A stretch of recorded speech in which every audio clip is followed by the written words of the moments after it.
নেত্রকোনায় উপমহাদেশের প্রথম ইসলাম প্রচারক হযরত শাহ সুলতান কামরুদ্দিন রুমি রহমতুল্লাহি ইলাহির মাজারে চলছে ৩ দিনব্যাপী বার্ষিক ওরস। এই নিয়ে আরো জানাতে সরাসরি যুক্ত হচ্ছেন সহকর্মী মোহাম্মদ জিয়াউর রহমান। জিয়াউর, ভক্ত ও দর্শনার্থীদের উপস্থিতি কেমন দেখছেন? চৈতি, আপনি যেমনটি বলছিলেন যে আমি এই মুহূর্তে যে জায়গাটিতে দাঁড়িয়ে আছি সেটি হচ্ছে যে এই যে আমাদের ভারতীয় উপমহাদেশ, এই উপমহাদেশে বিশেষ করে এই বাংলায় যিনি সর্বপ্রথম আগমন করেছিলেন সুফি সাধক এবং ইসলাম প্রচারক হিসেবে, এবং এই অঞ্চলে যিনি সর্বপ্রথম বসতি স্থাপন করেছিলেন হযরত শাহ সুলতান কমরুদ্দিন রুমি রহমতুল্লাহ আলাই।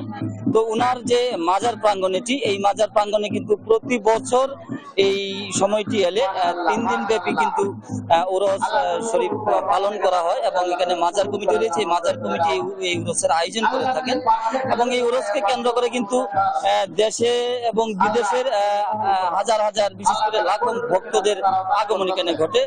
তো এবছরও ঘটেছে তেমনটি।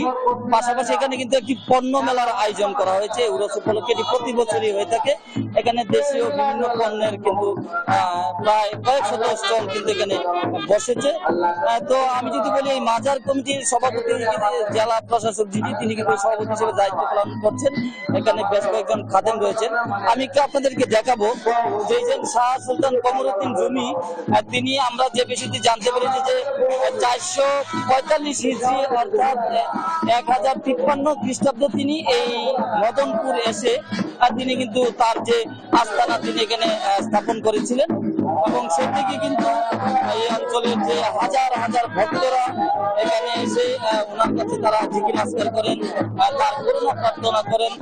তো তারই ধারাবাহিকতা এবছরও কিন্তু এখানে হাজারো মানুষ, হাজারো ভক্তবৃন্দ, বিভিন্ন পাগল ফকির তারা কিন্তু এখানে এসেছেন।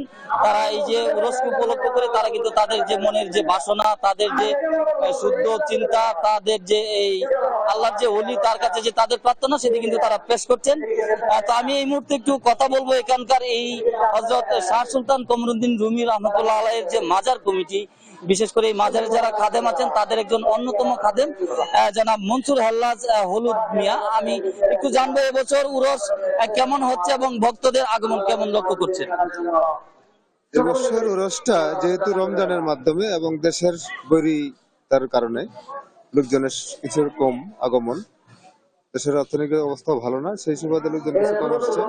অন্যান্য বছর এর চাইতে আরো 10 গুণ লোক বেশি হয়। বিভিন্ন কারণে রাস্তাঘাটের সমস্যা, আর্থিক অবস্থার জন্য লোকজন কম আসছে আর কি।